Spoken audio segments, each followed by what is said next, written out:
Tartu Ülikooli Pärnu kolledžis saab õppida uuel õppekaval inimesekeskne sotsiaalne innovatsioon. Õppekava annab oskused ja teadmised teha valdkondade üles koostööd, osata disainida teenuseid vastavalt inimese vajadusele.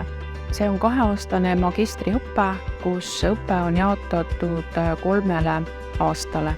Sotsiaalset innovatsiooni võib käsitleda väga laialt. Meie õppekava mõistes on sotsiaalne innovatsioon uue teenuse disainimine vastavalt inimese vajadusele. Sisseastumiseks on vajalik esitada avaldus SAIS-is koos personaalse õppimiskavaga, mis on leitav kolledži kodulehelt õppekava juurest ja vastavalt pingereale kutsutakse vestlusele. Õppida on väga hea, et meil on kõik organiseeritud niimoodi, et me saaksime kord kuus käia kohapeal ja no mis siin salata, õppeained on väga toredad, väga põnevad. Õppekava lõpeb magistritööga, kus igaüks saab valida endale meelepärase teema.